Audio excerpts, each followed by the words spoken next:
지난 총선에서 수도권 민심을 몸으로 확인한 분입니다. 한동훈 대표 체제에서 당 대변인을 지냈고요. 박상수 국민의힘 인천 서갑 당협위원장 만나보겠습니다. 위원장님 안녕하세요. 예, 안녕하십니까. 예, 현재도 대변인이신 건가요? 그러니까 뭐 사퇴를 딱히 안 해서 예. 당번 대변인 선정은 안 해주는데 또 당 주요 행사나 그때 대변인들한테 이렇게 하는 그 대변인 단톡방에 뭐 이렇게 올라오는 거 있어요. 기사들 이렇게 정리해서 그럼 매일매일 받아보고 있어서 대변인 대접은 해주는데 대변인 역할은 없는 매우 미묘한 상황. 아 그렇군요. 네. 그러니까 당이 좀 어수선하다 보니까 네. 예, 아무래도 저희는 이제 민주당은 뭐 당 대표 하면 이렇게 다 같이 내려가는 구조라는데 저희는 그냥 이제 다음 당 대표나 비대위원장 올라와서 새로 임명될 때까지는 또 유지가 딱히 사퇴하지 않으면 뭐 그런다고 하는 것 같아요. 그래가지고 전직이냐 현직이냐 물으면 좀 애매하네요. 아, 예. 뭐 일단 현직으로 공식적으로는 현직으로 대변인 역할 하시는 건데 워낙 쓴소리를 최근에 많이 하셔가지고 기사화도 많이 됐는데 하나하나씩 좀 여쭤보도록 하겠습니다. 일단 주말 사이에 있었던 일 좀 여쭤볼게요. 전국 농민 총연맹이 전봉준 투쟁단을 결성해 서울로 진입하려다가 21일 경찰 차벽에 가로막혔는데 트랙터를 끌고 왔어요. 그래서 꽤 이게 트랙터가 이제 남태령에서 이제 경찰이 가로막았다가 이제 시민들이 그래서 이거를 밤에 한 영하 7도 정도 됐던 것 같은데 밤 사이에 이거를 또 같이 해제를 해줬습니다. 이거에 대한 평가는 좀 다양하더라고요. 일단은 이거 자체가 조금 너무 교통흐름을 방해하는 거 아니냐 이런 지적도 있었고 지금 뭐 교통흐름보다는 어떤 시민들의 어떤 참여 의사 이런 거가 중요한 건데 아직 좀 경찰이 과도하게 통제하는 거 아니냐 뭐 이런 의견들이 좀 엇갈렸던데 대변인님은 좀 어떻게 보셨습니까? 그 요 트랙터가 그 도라산역에 있던 그 트랙터 맞나요? 그 북한에 보내려고 했다가 못 보낸 트랙터? 그랬다는 기사를 제가 좀 본 것 같아서 전체가 다 그런지는 모르겠고요. 한 30대 정도가 올라왔는데 그 중에서 10대만 이제 서울 시내로 들어왔고 또 나머지는 못 그러니까 들어왔는데 원래 있던 데가 거기 도라산역에 있던 거를 또 전라도 지역으로 내렸다가 올라온 거라는 얘기를 제가 어디서 본 것 같아서 그냥 도라산역에서 내려왔으면 남태령 고개 굳이 안 넘어가도 됐을 뻔했는데 그 굳이 내려갔다가 올라오는 그 퍼포먼스는 약간 그렇기는 한데 일단 저는 좀 그래요. 오늘 지금 이 방송에 저도 카톨릭 신자긴 한데 카톨릭 신자인데 아까 시작할 때 이렇게 하는데 카톨릭이 우리 평화의 종교로서 또 이 저기가 있는데 이 저는 카톨릭 신도로서 이 그걸 봐요. 되게 세상이 복합적이다. 굉장히 복합적이다. 근데 지금 우리나라의 모든 문제가 되게 이 선악의 이분법으로 끌고 갑니다. 예를 들어서 트랙터는 선, 트랙터를 막아선 경찰은 악. 근데 경찰은 또 이쪽 진영에 있는 분들에게 검찰과 비교했을 때는 검찰은 악, 경찰은 또 선 이런 식으로 이야기를 하거든요. 그래서 검찰이 수사하는 건 믿을 수 없지만 경찰이 수사하는 건 믿을 수 있는데 트랙터를 막는 경찰 차벽은 또 독재에 부역하는 것 같은 악한 세력으로 이렇게 다뤄지고 선악 세상을 이렇게 바라보는데 사실 이번 계엄 사태가 저는 바로 그렇게 선악 이분법으로 바라보는 그 생각에 빠져든 대통령의 행동에서 나온 것이라고 저는 지금도 생각하고 있거든요. 그래서 이 모든 것들을 계속 이렇게 선악의 이분법으로 놓고 이해하고 설명하려는 이러한 모습들이 지금 이 사태를 만들었고 이 사태를 격화시키고 있다. 그래서 그런 자세에서 조금 이제 떨어져서 좀 볼 필요가 있다. 일반 교통 방해가 발생을 했을 때 경찰이 그에 대해서 그 교통 방해에 대해서 그러한 재량적인 판단을 할 권한은 있어요. 그런데 문제는 그것이 국민의 정당한 표현의 자유, 어떤 의사 표현을 막는 것이라고 했을 때 그러한 문제가 있느냐는 저는 이제 법률가다 보니까 법률가적인 입장에서 그걸 따져볼 수는 있는 것이죠. 그렇긴 하지만 이것을 그냥 지금은 무조건 선악이라 그러는데 저는 굉장히 의아한 게 여기서는 경찰 차벽이 악인데 왜 검찰과 비교해서 수사할 때는 경찰이 선이 되고 검찰은 악이 돼야지 이렇게 생각이 드는 거죠. 카톨릭은 사실 그런 종교가 아니거든요. 저는 그렇게 배워왔고 근데 그렇게 좀 복합적으로 세상을 바라볼 수 있는 눈이 사라지고 모든 걸 선악 이분법적으로 보는 데서 이번 계엄 사태가 생겼다고 생각해요. 그래서 알겠습니다. 이쪽에서도 그런 함정에 너무 안 빠지셨으면 좋겠다라는 생각이 듭니다. 알겠습니다. 뭐 경찰 입장에서는 이거를 그러면 처음부터 안 막을 수는 없지 않느냐 뭐 이렇게 또 말씀을 해주시는 분들의 저는 충분히 공감이 가더라고요. 그 윤상현 의원이 좀 선악이분법적으로 보시는 것 같아요.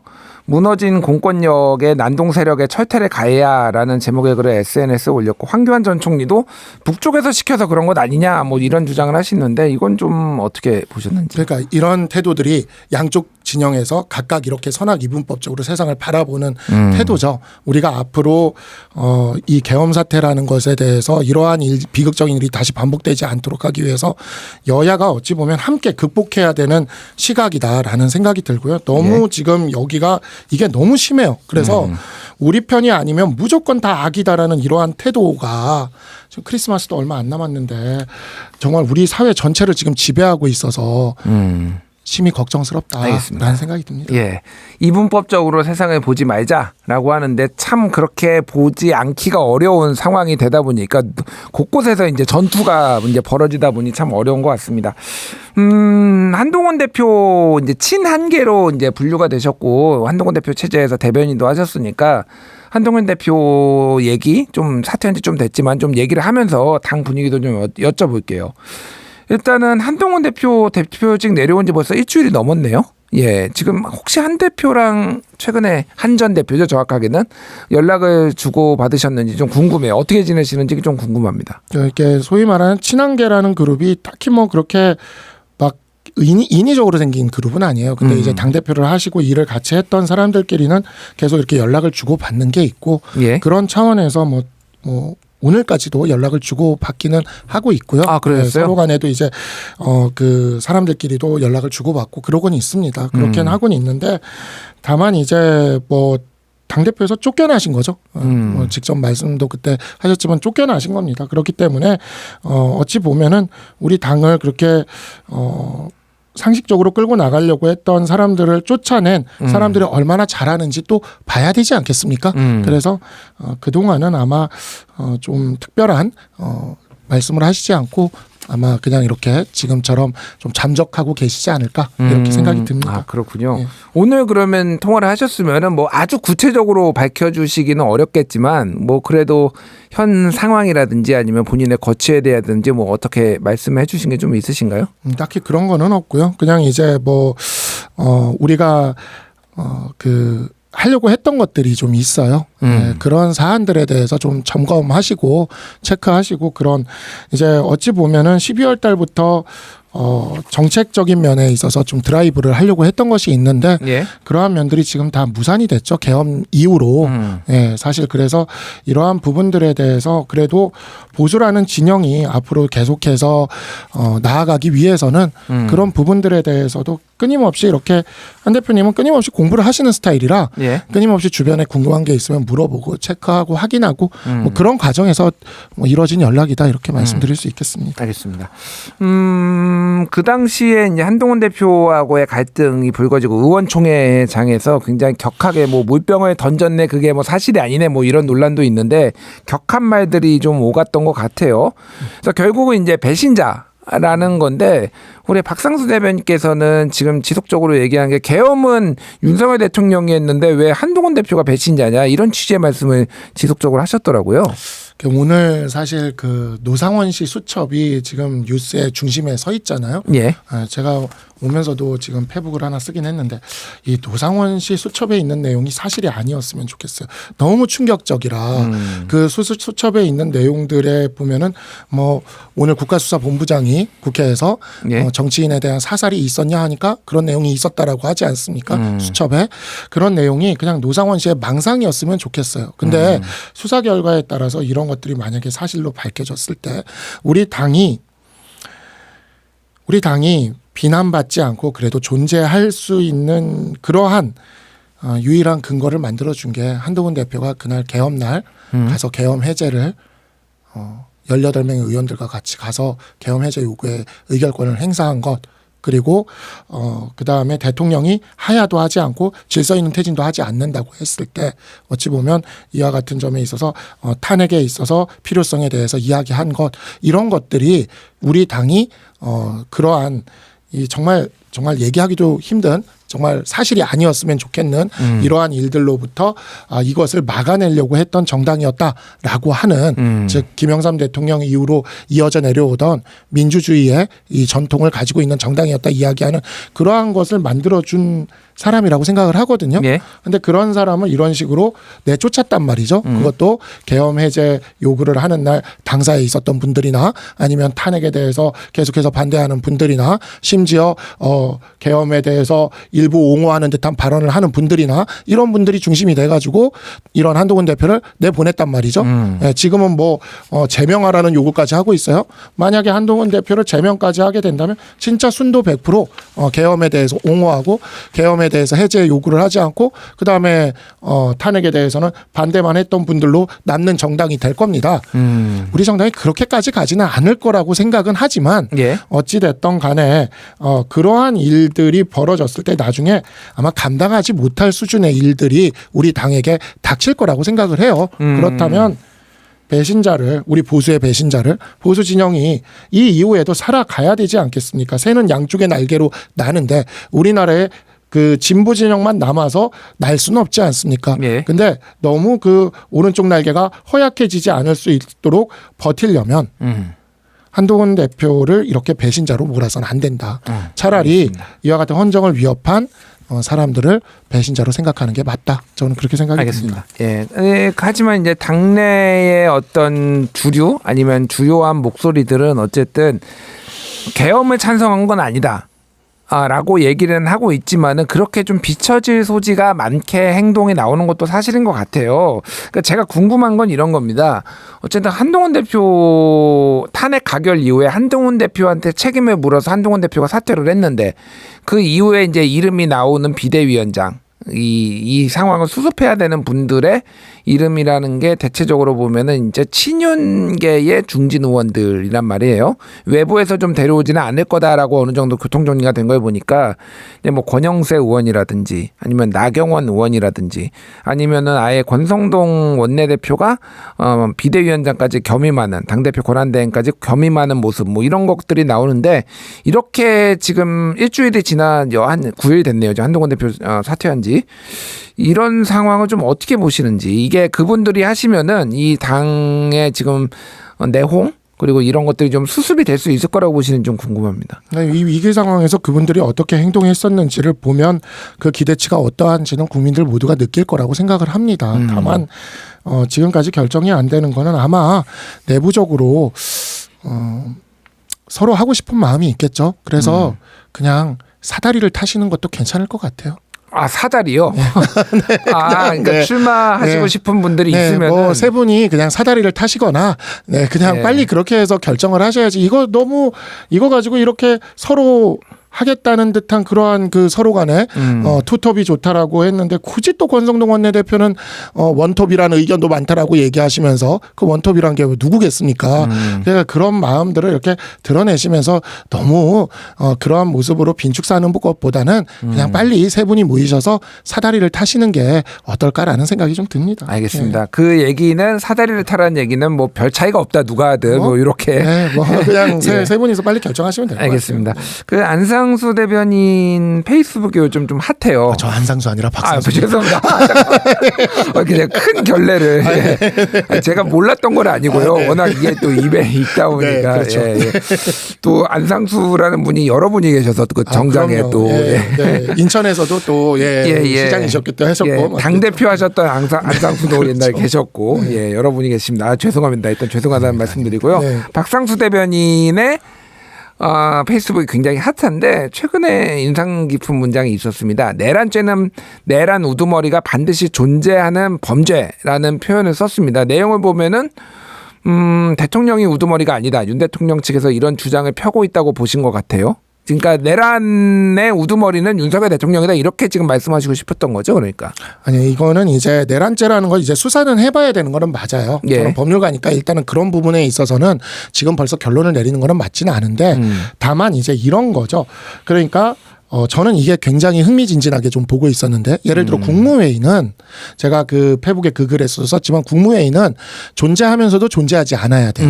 그래서 이제 슈레딩거의 고양이 같은 국무회의다라고 얘기를 한 건데 존재하면서도 존재하지 않아야 되는 이유가 존재해야 일단은 이 계엄의 절차적인 흠결이 해소가 됩니다. 그렇죠. 문제는 존재하게 될 경우에 이 계엄에 찬성하신 분들은 내란죄에 있어서 수사 대상이 될 수가 있어요. 그러니까 이 국무회의 국무회의에 참석하신 분들이 존재한다고 해야 될지 존재하지 말아야 된다고 해야 될지에서 대통령에 대한 어떤 그런 마음가짐이나 이런 게 드러나는 것인데 최근 경찰 조사에서 국무위원들 이제 총리부터 시작해서 다 조사를 했더니 잠정적으로 국무회의는 없었다라고 결론을 냈다는 거거든요. 경찰이 그렇게 오늘 네, 보도를 경찰이 했죠. 그렇게 보도를 냈죠. 예. 그러면 그 소리는 이분들이 경찰이 그렇게 보도했는데 아무런 근거 없이 내지는 않았을 거란 말이죠. 그러니까 이분들이 그러면 존재하지 않는 쪽으로 진술을 했을 가능성이 높은 거죠. 예, 그렇게 된다라는 것은 그럼 이분들이 왜 그런 판단을 하고 그런 진술을 할까를 생각을 해보면 예. 결국에는 지금 나오고 있는 모든 정황이라는 게 적어도 체포조에 대해서는 지금 이야기가 나오고 있는 거고요. 그다음에 사살조는 정황만 나오고 있지만 오늘 또 노상원 씨 수첩에서 정치인 사살이라는 말이 쓰여져 있었다고 국가수사본부장이 또 이야기를 했죠. 예. 자, 그러면 이런 것들이 존재했는데 이런 것들이 대통령은 석동현 변호사가 얘기한 대로 체포하라는 말도 한 적 없고 시민들 다치게 하라고도 얘기를 안 했다면 자발적으로 누군가 해야 되는 거예요. 그러면 자발적으로 누군가 그거를 덮었어야 되는 거예요. 예. 근데 과연 그럴 것인가를 봐야 되는 건 거죠. 그리고 이게 누군가가 지시를 하지 않은 상태에서 이게 자발적으로 이루어질 일은 없는 거잖아요. 예. 그래서 내란죄라는 거는 반드시 우두머리가 존재한다라는 겁니다. 지시를 해야 움직이니까. 예. 그러면 그 우두머리가 누구이냐라고 하는 측면이 있는 건데 자, 그거를 이제 예를 들어서 이 비유는 민주당 지지자분들은 좀 저기하긴 하겠지만 이재명 대표가 대북 송금을 했는지에 대한 혐의가 지금 있지 않습니까? 예. 그러다 보니까 수사도 받고 재판도 가고 있는 거 아닙니까? 근데 이하영 부지사가 내가 다 했다라고 얘기를 해버리면 이재명 대표의 책임은 이제 거기서 면해지는 수가 있게 되는 거죠. 예. 그러다 보니까 지금 그 부분이 이제 이 재판에서 굉장히 중요한 쟁점이 되는 거거든요. 근데 여기에서는 그러면은 대통령이 다 했다가 아니라 그 밑에 누군가가 다 했다가 돼야 되는데 누군가가 다 했다라고 과연 할 것이냐라고 했을 때 이번 국무위원과 관련된 요 진술에서 그렇지 않다라는 생각이 든 거죠. 그렇군요. 네, 그렇지 않을 것 같다.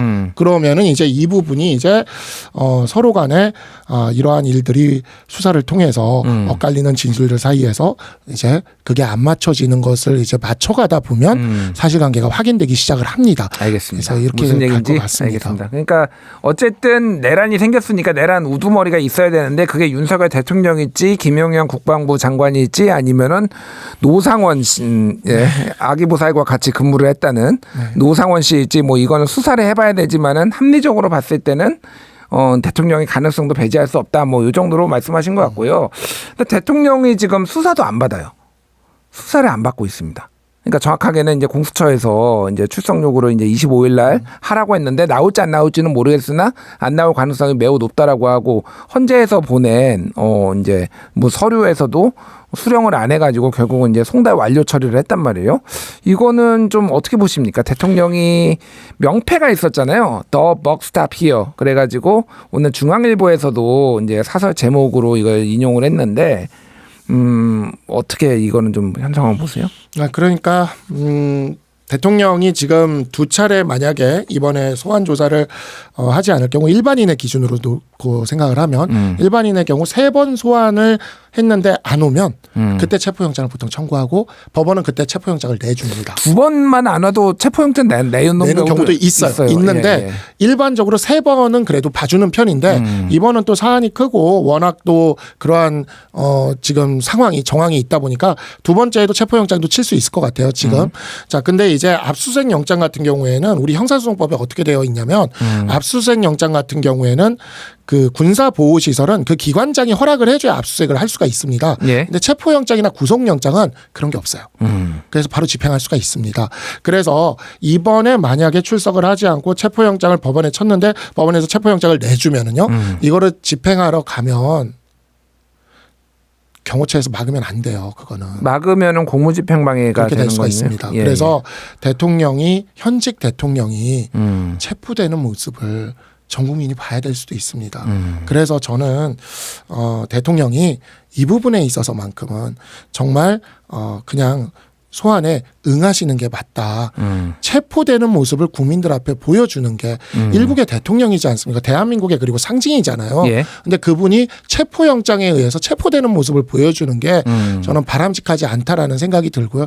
오늘 석동현 변호사가 인터뷰를 다시 한 걸 보니까 박근혜 대통령 때는 탄핵이 이루어진 다음에 수사가 이루어졌다고 하지만 예. 그건 왜 그러냐면 대통령은 내란 또는 외환의 죄 외에는 소추받지 않는다는 불소추 특권이 있기 때문에 내란 또는 외환의 죄가 아니면은 수사받지 못하게 돼 있어요. 소추받지 못하게 돼 있단 말이죠. 그러니까 박근혜 대통령 때는 탄핵을 하고 그다음에 수사를 한 건데 지금은 내란 또는 외환의 죄는 수사받을 수가 있고 소추될 수가 있거든요. 그러니까 내란죄로 수사를 받고 있는 거기 때문에 이거는 그런 논리로 접근할 수가 없어요. 예. 그렇기 때문에 알겠습니다. 공수처에서 체포영장 치기 전에 하는 게 맞습니다. 한덕수 권한대행에 대한 둘러싼 논란들이 굉장히 많은데 민주당에서는 지금 내일까지 지금 각종 특검에 대한 입장을 밝히라라고 입장이 나왔는데요. 먼저 민주당 박찬대 원내대표 목소리 들어보겠습니다. 어제 기자 간담회에서도 밝혔듯이 한덕수 총리가 24일까지 특검법을 공포하지 않는다면 민주당은 그 즉시 엄중하게 책임을 묻겠습니다. 즉시 절차를 밟겠습니다. 예, 뭐 엄중하게 책임을 묻겠다라는 거는 지금 탄핵으로 좀 해석이 되고 있습니다. 이건 좀 어떻게 보십니까? 지금 김건희 특검법, 그 내란 특검법 그리고 상설 특검 같은 경우에는 이제 추천을 의뢰를 하면은 이제 추천위원회에서 그거를 특검을 상설 특검 후보자를 추천을 하면 그걸 다시 임명하는 절차. 근데 오늘 우원식 국회의장도 빨리 해라 좀 이 상설 특검과 관련해서 추천 의뢰를 해라 이렇게 얘기를 했거든요. 좀 어떻게 보세요 이거는? 그러니까 우리 당의 입장에서 저는 좀 갑갑한 게 이러한 부분들에 있어서 우리 당의 안을 내놓고 야당과 협상을 지금 해야 될 때라고 생각을 해요. 내란 특검이든 김건희 여사 특검이든 우리 당 안을 내놓고 협상을 해야지 지금 이런 것을 가지고 권한대행에게 이와 같은 압력을 줘서는 안 되고요. 이 권한대행의 탄핵 정족수 관련된 이러한 논쟁들 우리 헌법이 이런 걸 예상한 적이 없어요. 이런 황당한 사태를. 그렇기 때문에 규정이 없거든요. 예. 규정이 없으니까 이런 논란이 생길 수밖에 없는 건데 이런 것들이 나중에도 이렇게 해석으로 이런 식으로 다퉈지지 않도록 적극적으로 이러한 부분에 있어서는 오히려 나서주는 게 필요한데 네, 그럴 생각이 없는 듯하여 그 참 갑갑하다는 생각이 들고요. 가급적이면은 총리 탄핵이라는 사태까지는 안 가면서 마무리가 됐으면 좋겠습니다. 알겠습니다. 마지막으로 짧게 요거 여쭤볼게요. 아까 전에 요거를 좀 여쭤봤어야 되는데 한동훈 대표 이제 이게 조기 대선 시나리오 얘기가 좀 나오고 있어요. 그러다 보니까 국민의힘에서는 어떤 분들이 나올 것이냐. 지금 뭐 홍준표 시장 같은 경우에는 대구를 이제 떠날 때가 됐다. 뭐 이런 취지의 글을 올리시기도 하고 여러 분들이 지금 거론되고 있는데 한동훈 전 대표 역시 유력한 보수의 대권 주자 아니냐. 그래서 대선에 좀 나와야 되는 거 아니냐 이런 얘기들이 있는데 또 친한계로 분류되시니까 한 대표가 그런 거를 말씀하시지 않은 거는 알겠는데 좀 앞으로 어떻게 좀 이게 될 거라고 보십니까? 지금 벌써 그거를 논하기에는 너무 빠른 시점인 것 같습니다. 너무 빠른 시점이고 홍준표 시장은 왜 저렇게까지 하지라는 생각이 들고 또 한편으로는 홍준표 시장이 저렇게까지 하는데 왜 배신자라고 아무도 안 할까라는 의문도 있어요, 사실. 아, 네. 그 홍준표 시장이 배신자인가요? 아니 왜냐하면은 지금 대통령 탄핵이 결정된 것도 아닌데 마치 결정된 것처럼 지금 조기 대선을 준비한다는 식으로 예. 너무나 당연하다는 식이 이렇게 나오고 있지 않습니까? 탄핵 심판 결과가 지금 나오는 것도 아닌데 무슨 뭐 대선이 당장 치러지는 것 같아요. 홍준표 시장을 보고 있으면. 네, 그러니까 그러한 부분들 지금은 보수 진영 전체의 어떤 마음을 좀 이렇게 다독이면서 서로 간에 다지면서 이렇게 갈라진 모습을 어떻게든 봉합할 수 있는 그런 거를 생각해야 될 때지 지금 막 뭐 대선을 누가 준비하네 마네 하면서 이렇게 나오는 거는 별로 그렇게 바람직한 모습이 아니라고 생각을 합니다. 알겠습니다. 여기까지 듣겠습니다. 지금까지 박상수 국민의힘 인천서갑 당협위원장과 함께했습니다. 위원장님 감사합니다. 네, 고맙습니다.